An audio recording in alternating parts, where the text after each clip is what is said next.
everyone, it's Kim here at Hancock Homesteading Gardens, and it's Wednesday, September the 7th. So that means it's time for Vlog Timber 7. And since it's Wednesday, it's time for Walk Around Wednesday. And I'm going to take you on a short trip around the farm and just show you some of the changes that are taking place. Okay, well, I hope you will join me for the walk. Here we go. Okay guys, so I'm going to start the walk around from the back door, and the first thing you're going to notice is that all the lumber is gone. And there's the picnic table and chairs still left over from our Labor Day celebration. I'm doing this walk around just a little bit late because I was mowing today. This is our east yard, and I mowed all of that. And I even had to rake just a little bit.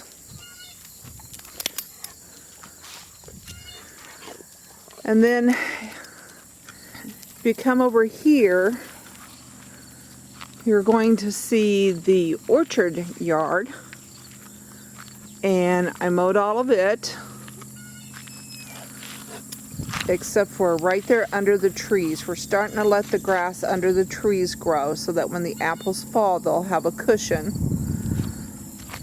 So yes, so I mowed all of the north yard, along with that garden spot over there. That used to be our old garden spot. We're going to do something different with it one of these years.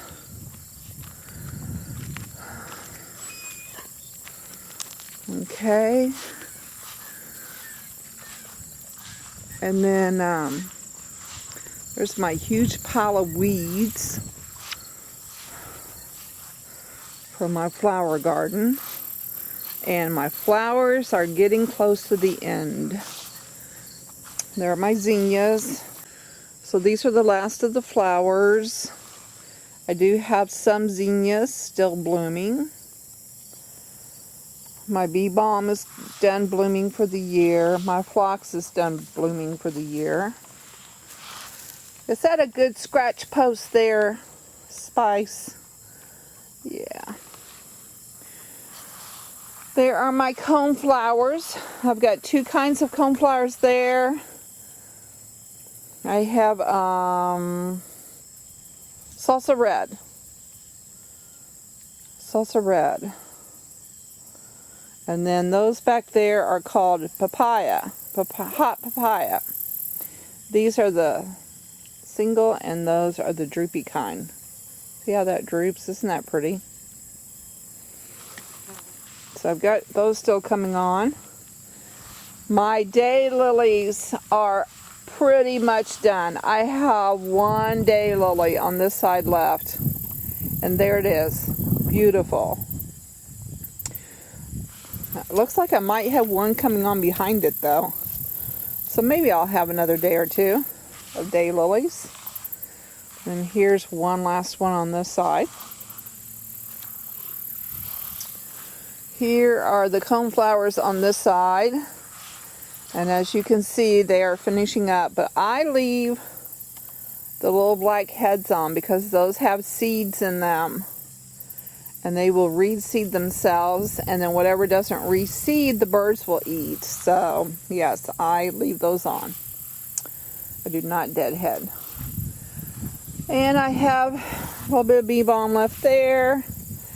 My phlox, as you can see, is about finished. This butterfly bush back here did very well. I did not get out here to get all the butterflies that were visiting it. I wish I had of. I had a very busy summer this year. Just not as much time to film my garden. Okay, so after we get finished with the garden area, then this is our west yard. And I mowed all of it. I tell you though, I was so frustrated. Let me show you something. Okay, so here's what I was frustrated about. I was out here mowing today, And I started mowing around this, and I went, what happened to my trumpet vine? How come my trumpet vine is looking so dead? Well, remember when John was out with the weed whacker? Yeah, that's right.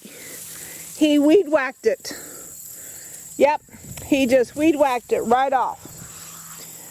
He says to me, if you have anything in the yard planted that you don't want me to mow down, then put a post by it. So, yeah, I did. And what's he do?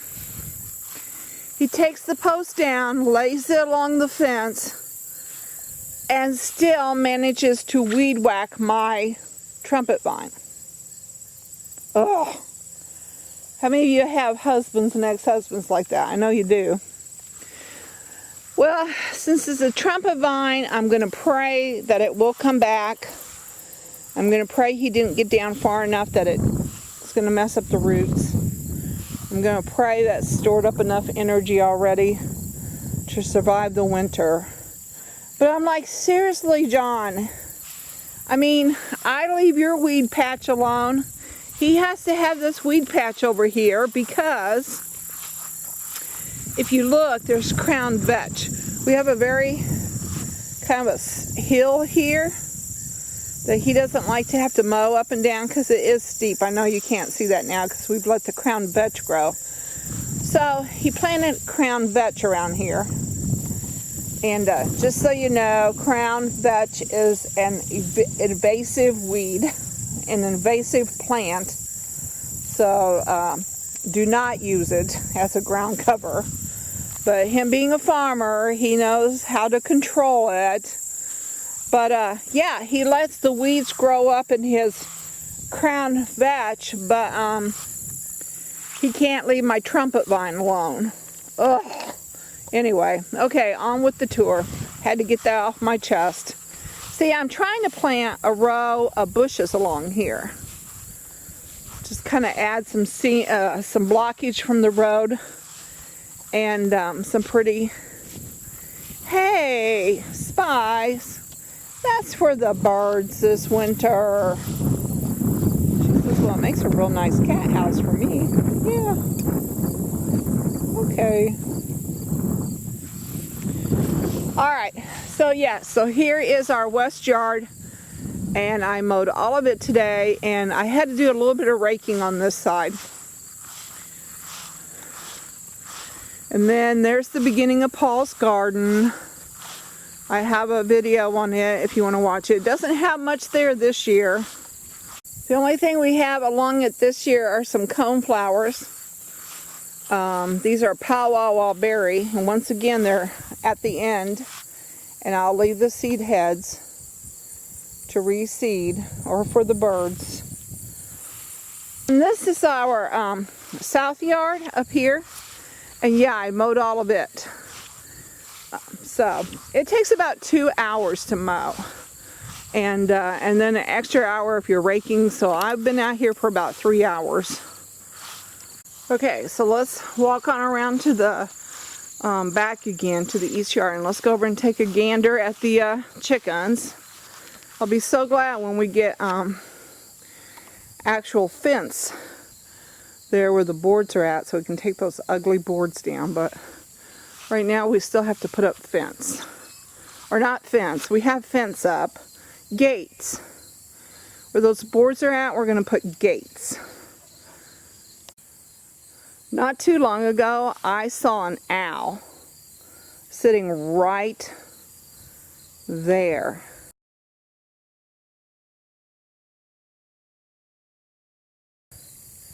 And it was catching this mouse.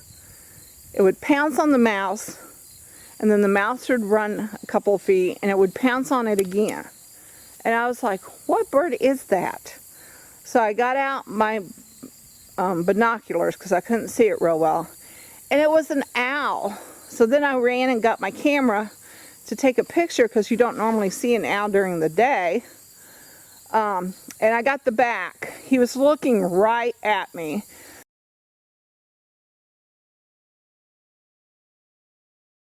But at the time I snapped the picture, he'd already turned his head.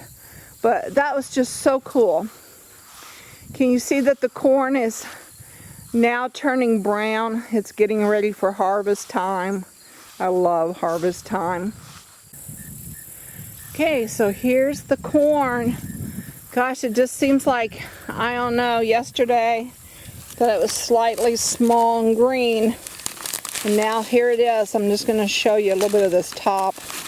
There it is. There's the hair, the tassel, and the leaves. So yeah, so our corn is ready to be harvested. All right, let's go here and say hello to the chickens. They're not chicks anymore. They've grown up. Yeah. Hey girls. Hey girls. What y'all doing? Are you eating some of those tomatoes we throwed in? Huh? Yeah. Yeah, our tomato vines have developed light now. Of course, we've had them for, well, this is the middle of September, so we did real well. But they did develop blight, so we're pulling them out one at a time, and we're giving them to the chickens. Hey girls, are you enjoying those tomatoes? Yep.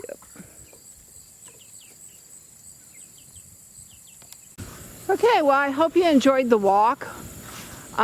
It is so nice today. It was very hot this morning, but then after we got that rain shower, and now it's about 5 or 5:30 in the evening. It's so nice and cool. Oh, I just love this kind of weather. I just wish the light would stay with us.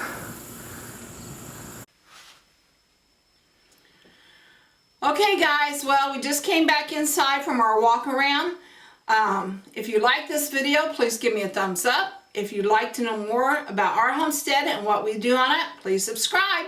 If you know of any family or friends that might enjoy my channel, please share and send them over. Thank you for joining me today. This is Kim saying I'll talk to you later. Bye for now.